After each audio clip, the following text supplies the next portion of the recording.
My throat was dry and my hands were shaking, and I had exactly 4 seconds to decide whether to speak or let the entire negotiation collapse in front of 11 alien species. The ambassador beside me, a woman named Claire Bennett, had just grabbed her own throat and gone silent, her face turning red, her eyes wide with panic. The incense burning in brass bowls around the chamber had triggered something in her, some allergic reaction nobody had tested for, and she could not push out a single word. 2 guards moved toward her from the side of the hall. I stayed frozen in my seat because I was not the ambassador. I was Daniel Whitfield, 26 years old, the junior translator nobody was supposed to notice. Every alien delegate in that vast circular chamber turned to look at us. 11 species, 11 sets of eyes, some with pupils that spun like slow wheels, some with no pupils at all. At the center of them sat the Vex Elder, a diplomat named Threl Kaisho, whose 4 unblinking eyes had already found me before I even stood up. I did not remember deciding to rise from my chair. My legs simply did it for me. The silence in that chamber was heavier than any silence I had ever felt, the kind of silence that presses against your ears and makes your own heartbeat sound like a drum. I stepped forward and began to speak in Vex Formal, the ceremonial dialect I had studied for 6 years but had never once used outside of a classroom. My voice cracked on the first word. Nobody in the chamber moved to stop me, which frightened me more than if they had. I picked up exactly where Claire had left off, in the middle of the tariff clause, a section of the agreement so delicate that one wrong particle could change an alliance into an insult. I had 31 hours without sleep behind me. My mind kept slipping, catching itself, slipping again. I pushed through the numbers, the trade percentages, the shipping routes through 3-star systems, my voice growing steadier with every sentence. I finished the clause. I was almost proud of myself. Then, out of pure exhaustion, out of pure human habit, I closed my statement the way I always closed emails to my colleagues back home. I said the words without thinking, my love. The moment they left my mouth, I felt the temperature of the room change, though nothing had physically moved. Threl Kaisho's 4 eyes locked onto me, and stayed locked, unblinking, for the first time in the entire session. Every alien around that circular table went still, the kind of stillness that comes right before something breaks. I ran the words back through my mind, searching for the mistake, and then it hit me with the force of a slap. In Vex culture, the phrase "my love" was never used casually. It was not slang, it was not filler. It was the final line of a formal courtship contract, spoken only after 17 separate steps of approval between families, witnessed and signed and sealed by an elder of high standing. I had just skipped 16 of those steps and spoken the final line, out loud, in front of the highest-ranking elder in the entire Vex compact. My stomach dropped. I opened my mouth to explain, to apologize, to say it was a mistake of translation, a slip caused by exhaustion. But before a single word came out, Threl Kaisho rose from the seat at the center of the chamber. The rise was slow. Every motion in that room carried weight, and I had spent 6 years studying the language but almost no time studying what a rising elder actually meant. My mind raced through every possible outcome. War, insult, expulsion from the negotiation, my career ending before it had even begun. Threl Kaisho's voice came out low and formal, the exact tone used in the final step of a bonding contract, a tone I had only ever read about in old records. "Human," the elder said, "you have skipped 16 steps." I felt my knees lock. Somewhere behind me I heard Claire make a strangled sound, half panic, half something else I could not identify. I braced myself for the elder to call for guards, to end the negotiation, to declare humanity unfit for contact with the wider galaxy. Instead, Threl Kaisho's posture shifted. The rigid 4-armed frame loosened just slightly, and something close to amusement crossed those 4 eyes. "It is," the elder said, refreshingly efficient. The chamber did not laugh, because none of these species laughed the way humans do, but I saw eyes crinkle around the room, one delegate after another, in a pattern I recognized from months of training footage. Approval. Rare. Almost never used in a first session.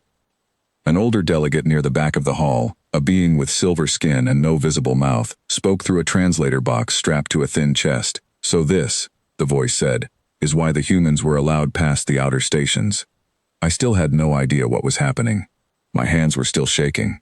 Claire had finally been helped out of the room by 2 medics, her throat still swollen, unable to speak. That left me standing alone at the center of a negotiation I had never trained to lead, having apparently proposed marriage, by accident, to the single most important diplomat in the entire alliance. Threl Kaisho stepped down from the raised platform and crossed the open floor toward me. Every alien in that chamber tracked the movement, and I forced myself to stand still instead of stepping back, because stepping back, I remembered from a single line buried deep in a briefing document, was considered a formal rejection. The elder stopped an arm's length away and studied me with all four eyes at once, a habit reserved for moments of serious evaluation. "You are exhausted," Threl Kaisho said. "Your words came from tiredness, not intention. I can smell it on you, the way your body burns fuel too fast, the way your hands tremble." I managed to find my voice. I said I meant no disrespect, that the phrase was a simple habit from my own language, used to close a conversation kindly, nothing more. The elder tilted its head, an unfamiliar gesture, then made a small sound that the translator in my earpiece rendered as something between a laugh and a sigh. "Among my people," Threl Kaisho said, "such a mistake would end a career, perhaps a life. Yet you stood, exhausted, untrained for this seat, and you did not run. You corrected a numeric error in the third clause that even my own advisors missed. And then you offered me your heart by accident, in the middle of a tariff negotiation." A ripple moved through the chamber, subtle, the kind of reaction I had learned to notice only after months of study. Approval, again, spreading delegate to delegate like a quiet wave. I do not know what came over me next, but I decided honesty was the only path left. I told the elder the truth. I had not slept properly in over a day. I had been thrown into that seat by accident, replacing an ambassador who could not speak. I told Threl Kaisho that everything I said in that chamber had been the truth as I understood it, including, apparently, the mistake at the end. The elder studied me a moment longer, then turned to address the rest of the chamber in a language too fast and layered for my earpiece to fully translate. Delegates from 3 other species leaned forward. A murmur passed through the hall, not hostile, closer to excitement. Then Threl Kaisho turned back to me and spoke slowly, so the translator could keep pace. "We have watched your species from a distance for many years, unsure whether you belonged among the stars, or whether you would bring only conflict wherever you traveled. Today you gave us something none of our careful observations ever showed us. You gave us your exhaustion, your honesty, and your accident, all in the same breath." I asked, carefully, what that meant for the negotiation.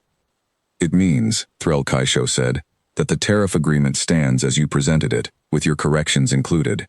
And it means I am requesting that you personally lead the human side of this alliance moving forward, not your ambassador, not your council, you."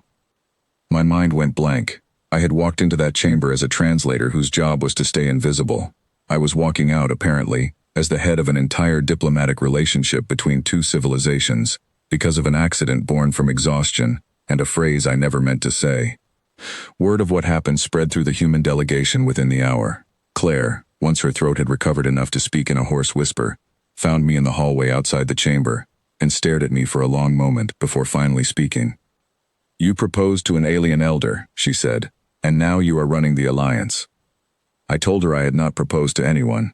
I told her it was a mistake, an accident, nothing more. She shook her head slowly, then laughed, a real laugh, the first sound of relief I had heard all day. "Sometimes," she said, "the biggest mistakes turn into the biggest doors." Over the following weeks, the story of that single accidental phrase spread far beyond our small delegation.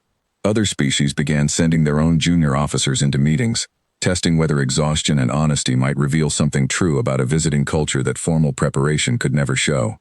Threl Kaisho requested my presence at every following session, always addressing me by name, always with that same slight crinkle at the edges of 4 unblinking eyes. Nobody ever explained the exact rules of what almost happened that day. I never asked. I simply learned, slowly, carefully, to sleep before every important meeting from that point forward, and to choose my closing words with far greater care. But some nights, staring up at the strange twin moons above the embassy compound, I think about that frozen chamber, the elder rising slowly from a raised seat, the silence pressing down on every delegate in the room, and I wonder how differently my life might have gone if exhaustion had chosen a different set of words to slip through my tired mouth that day. Instead, 2 words changed everything, not because of what they meant to me, but because of what they revealed to a room full of strangers from other worlds, watching closely, waiting to see if humanity was something worth knowing.